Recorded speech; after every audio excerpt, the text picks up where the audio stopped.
আসসালামু আলাইকুম ভিউয়ার্স। পটুয়াখালী সদর ঈদবাড়ি ইউনিয়ন পায়রাগঞ্জ এই নদীটি নামে পরিচিত। এখানে এই যাত্রীবাহী ট্রলারটি অতিরিক্ত যাত্রী নিয়ে আহ, এক প্রান্ত থেকে অনেক প্রান্ত নদী পার করানো হয়।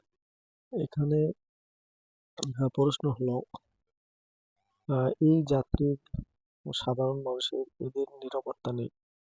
জীবন ঝুঁকি নিয়ে এই ট্রলারবাহী এই এই ট্রলারটি দিয়ে তারা নদীর এক প্রান্ত থেকে অন্য প্রান্ত পার করানো হয়।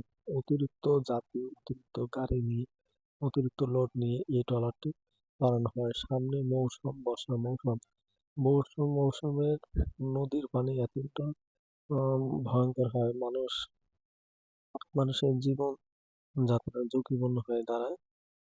নেই কোনো নিরাপত্তা। আমার সরকারের কাছে একটি প্রশ্ন, এর এর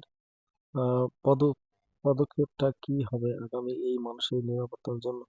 এই অতিরিক্ত যাত্রী নিয়ে আসার কারণে তাদের জীবনের ঝুঁকিপূর্ণ। এটি একটি এই ফেরিঘাটটি ইজারা দিয়ে মানুষের কাছ থেকে অতিরিক্ত ভাড়া নিয়ে এই নদীটি পার করানো হয়। অথচ আহ, এই ফেরিটি থাকার কারণে নদীর এক প্রান্ত, দুই প্রান্ত দুইটি ফেরি এরকম ভালো ফেরি পড়ে আছে, অথচ ব্যবহৃত হচ্ছে না। ব্যবহৃত হচ্ছে এমন সময়টি যদি কোনো সরকারি প্রশাসনের গাড়ি আসে, মালবাহী ট্রাক আসে, বাস আসে, তখন ওই সময়টায় এই নদীতে পার করানো হয়। এত বড় নদী এই ছোট একটি ট্রলার দিয়ে এই প্রান্ত ওই প্রান্ত পারানো হয়। মানুষের জীবনের নিরাপত্তা নেই। আমার সরকারের কাছে এটাই দাবি, এই মানুষগুলোর নিরাপত্তা দিন। সামনে মৌসুমের সময় ফেরি কিভাবে চালানো হয় এই পদক্ষেপ আপনারা নিন। এখানে যে সিন্ডিকেট আছে, এই যে টোল বসানো আছে, এই টোল থেকে হাজার হাজার লক্ষ লক্ষ টাকা এখানে মানুষের কাছ থেকে আদায় করা হয়। একটি গাড়ি মোটরসাইকেল থেকে 60 টাকা নেওয়া হয়, একটি সাধারণ মানুষের যাত্রী থেকে 20 টাকা নেওয়া হয়। দৈনিক কত টাকা কালেকশন করা হয়?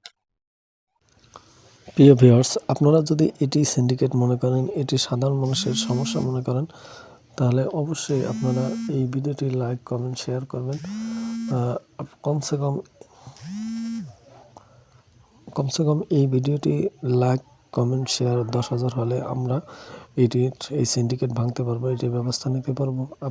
আমাদের যা যা করার দরকার আমরা তাই করব। যেখানে যাওয়ার দরকার সেখানে যেয়ে আমরা এই ব্যবস্থা গ্রহণ করব। শুধু আপনারা লাইক করেন, কমেন্ট করেন, শেয়ার করেন, ফলো করেন। বেশি বেশি করে আপনারা কমেন্ট করে আপনাদের মতামত জানান।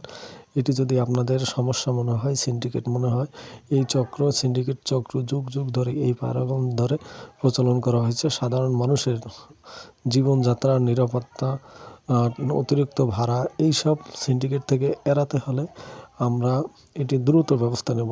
আপনারা এই ভিডিওটির মাধ্যমে লাইক করুন, কমেন্ট করুন, শেয়ার করুন, আপনার মতামত জানান।